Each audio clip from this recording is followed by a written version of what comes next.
All right, everyone, welcome back for another deep dive. And today's topic, well, it's self-hypnosis. Oh, I know, yeah. I know, it might sound a little out there, but trust me, we found this really cool YouTube video. It features Adam Eason. I don't know if you've heard of him. He's like this big-time hypnotherapist and author. Yeah, I know Eason. He's a quite a prominent figure in the field. So in this video, he kind of takes us through like everything, the history of self-hypnosis techniques, even these crazy real-life stories that sound honestly kind of impossible, like surgery without anesthesia. Yeah, I know, right? It's wild. But the way Eason explains it, well, it actually starts to make sense. That's what I'm excited to dig into. So to kind of set the stage, Eason starts by talking about James Braid, this Scottish surgeon back in the 1840s. He's actually the guy who coined the term hypnotism. Oh, wow, I didn't know that. Yeah, and get this, Braid used self-hypnosis to treat his own rheumatism. Really? That's fascinating. Right. So even back then, they saw the potential for like self-healing and all that. I guess it makes sense when you think about it. I mean, we're constantly learning more about how powerful the mind really is in terms of influencing our physical health. Totally. And it wasn't just Braid. There were all these like pioneers of self-hypnosis, each adding their own spin on things. You've got Emile Coué in the early 1900s. He was all about the power of positive affirmations. What he called conscious autosuggestion. Oh, yeah. Coué's ideas were way ahead of his time. I mean, that whole idea of positive self-talk, it's huge in modern psychology and self-help, right? Absolutely.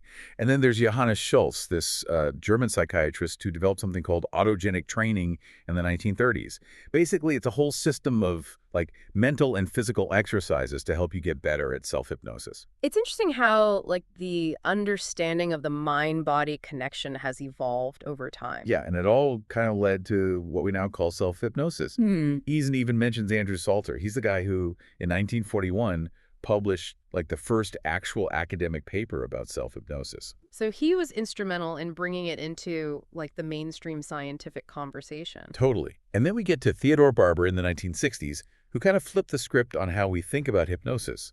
He argued that it's not really some, like, magical trance, but more about the individual actively using their imagination and directing their own behavior. So it's not about some external force controlling you, but about, like, tapping into your own inner power. Right, exactly. So you're not just passively being hypnotized, you're actually like an active participant. That's a really empowering way to think about it. So now that we've got this like historical context, let's talk about how self-hypnosis actually works. Luckily for us, Eason breaks it down into this super practical 5-step framework. He calls it ABCDE. Love a good acronym. Makes it easy to remember. Right. So step 1A is all about accessing that hypnotic state. But, and this is important, it doesn't necessarily mean like going into some deep mystical trance. Right, it's not like what you see in the movies. Exactly. It's more about shifting your attention inward.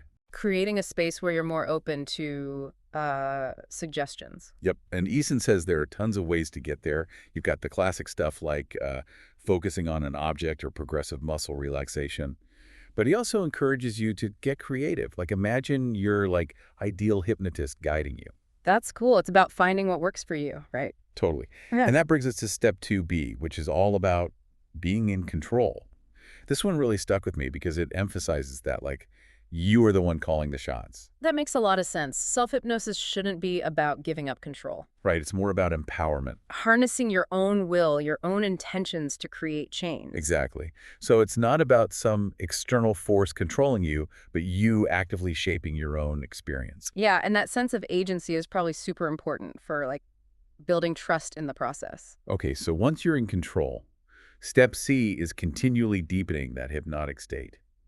Eason talks about visualizations, counting, even just really tuning into your bodily sensations. It's like you're dialing in, refining that focus, and becoming more aware of what's happening internally. Exactly, and that's where the real magic happens. Step 4D, delivering suggestions. Or, as Eason puts it, doing the change work. This is where you plant those seeds of transformation. And I imagine it's crucial to make sure those suggestions are aligned with your, like, deepest desires and motivations. Right, it's not about forcing some external agenda on yourself, but really tapping into what you truly want. Yeah, it's about speaking directly to your subconscious. Okay, so we've got A, B, C, D.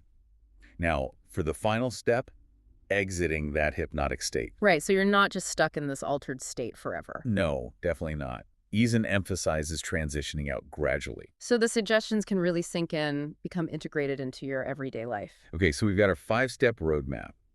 But Eason also talks about some key principles that really make self-hypnosis work. He keeps coming back to these ideas of expectancy, attitude, motivation, and trust. Those are some pretty powerful concepts. It sounds like they're essential for creating the right kind of internal environment for self-hypnosis to be effective. Totally.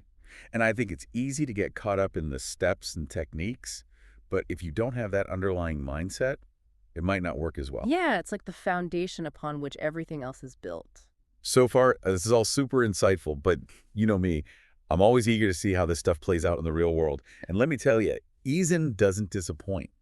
He shares these mind-blowing examples of what people have achieved with self-hypnosis, things that just sound impossible. Oh, I can't wait to hear about these. This is the part where we go from theory to like, wait, is that even possible? You got it.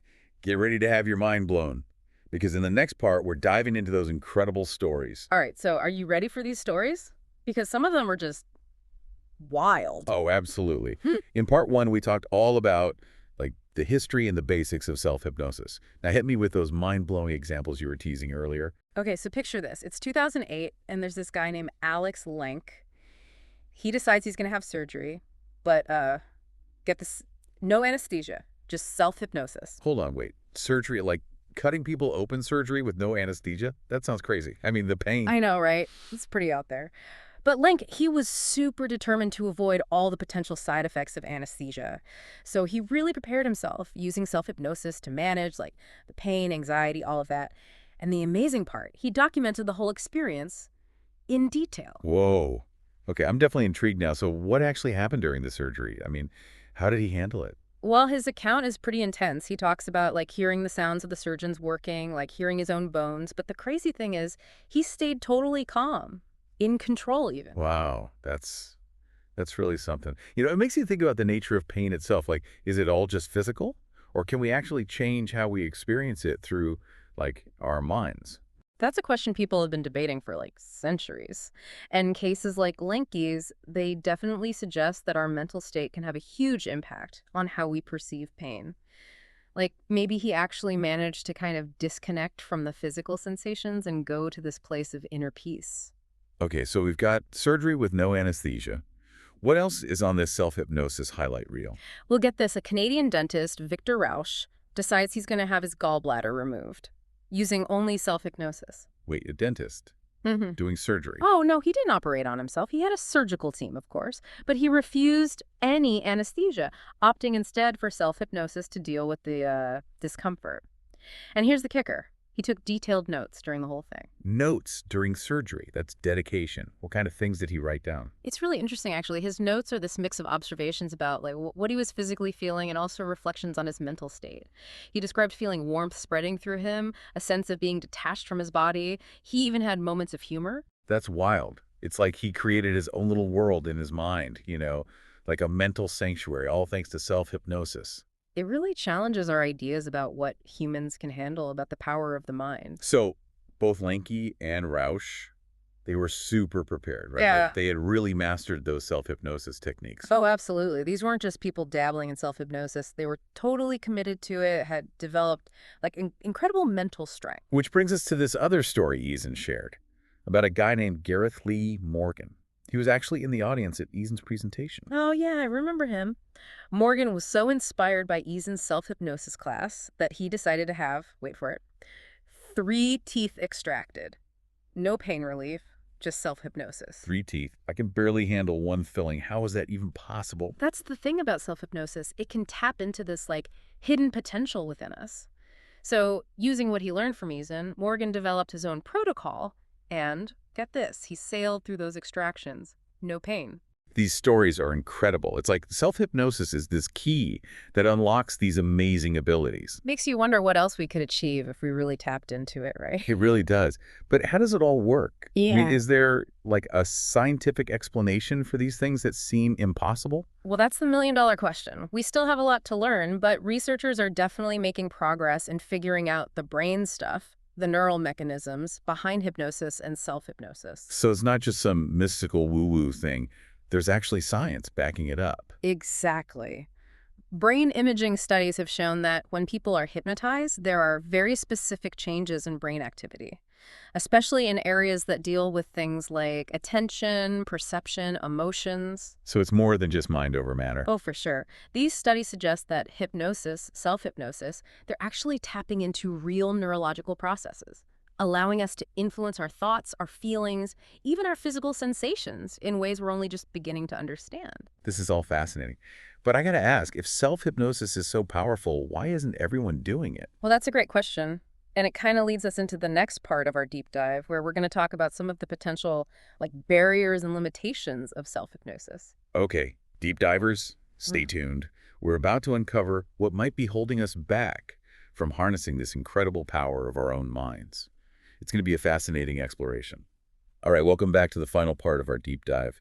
We've been on quite a journey exploring the history of self-hypnosis, understanding how it works, and even hearing these mind-blowing stories about its power. It really is fascinating stuff, isn't it? It is, but it also raises a question, right? Like, if self-hypnosis is so effective, why isn't it, more common? Why aren't we all using it to, transform our lives? Yeah, that's a good point. And I think it comes down to the fact that, like any skill, self-hypnosis takes practice. It takes patience, Yeah. and maybe a bit of self-awareness too. It's not some magic solution. It's more like a tool that you have to learn to use. So what are some of the things that might, trip people up when they're first starting out with self-hypnosis? Well, one of the biggest hurdles, and Adam Eason talks about this in the video, is what he calls the effort error. Right, the effort error. We touched on that a little bit in the first part.